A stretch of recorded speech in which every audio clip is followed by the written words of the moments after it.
So, good afternoon, everyone. I'm Jaslyn Dukes. I'm going to be speaking from my Managed Projects Successfully project in the Innovative Planning Level 4.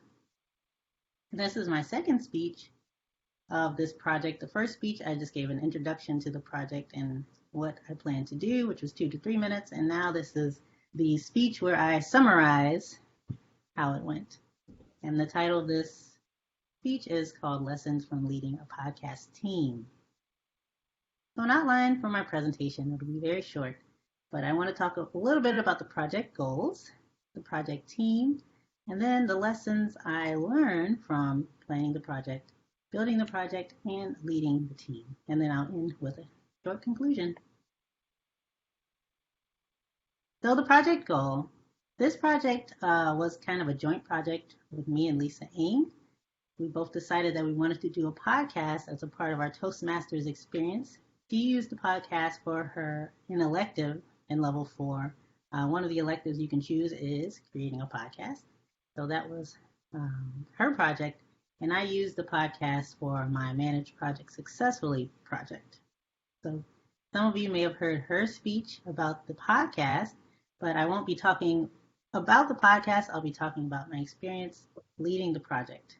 So our goal was to create and publish a podcast. And how did we do? We just finished season 1 of the Racisms podcast with 10 full-length episodes. So I think we did very well. And we had a great time working on this podcast.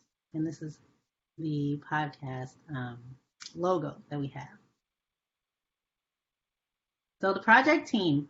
For this project in Pathways, we were supposed to have a team of at least 3 people, including myself.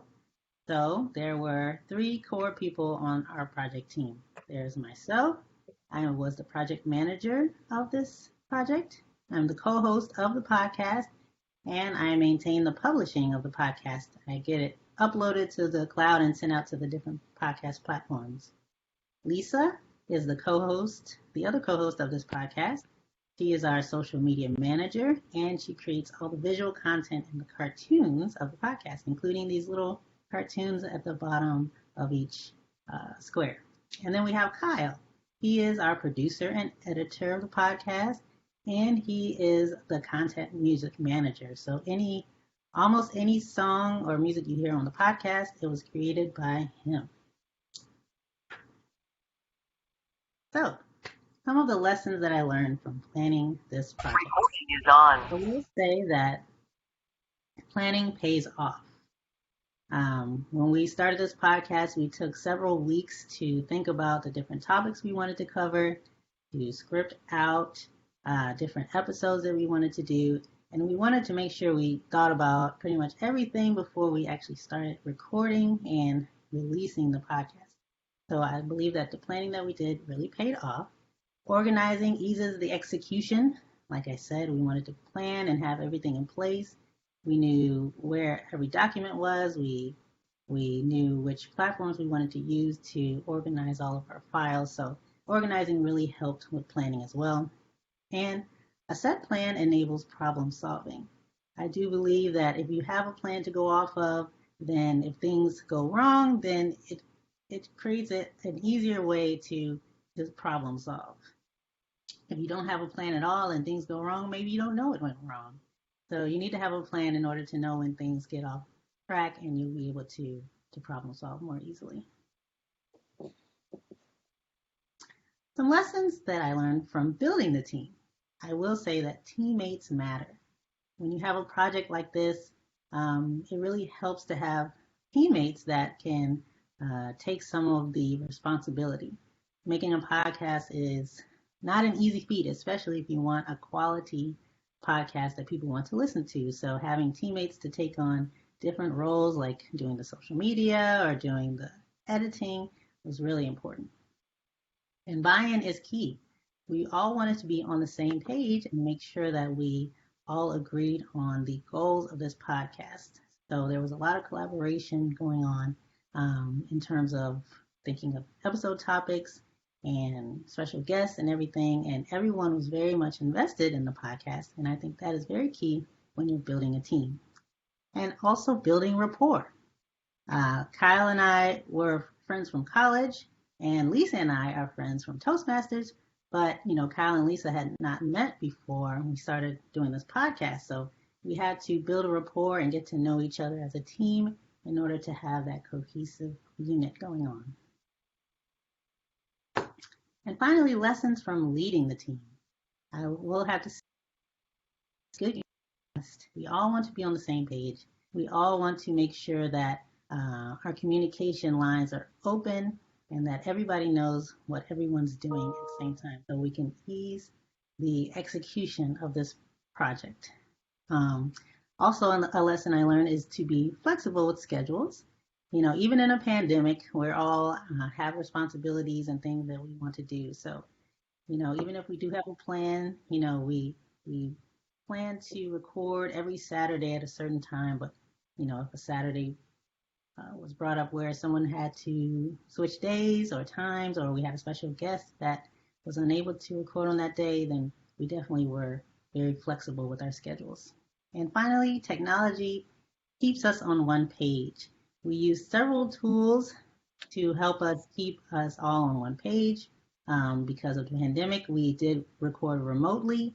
So we used a website that enabled us to all be in different places, but hear each other and to record remotely. We used an app called Trello where we organize all of the different tasks of the project and the different episode ideas, and we're all able to contribute to it in real time. So technology really helped in this project. So as a conclusion, I love this phrase, it takes teamwork to make the dream work. I could not have done a podcast like this without a dedicated team like you see. And when everyone is on the same page, good things can happen. And always remember to celebrate and have fun. This is our podcast team. We met up this weekend to celebrate at the end of our season and this was the first time Lisa and Kyle had seen each other in real life. So it was a good time just to meet up and have fun. So thank you for listening. Please check us out at racismspodcast.wordpress.com. Thank you.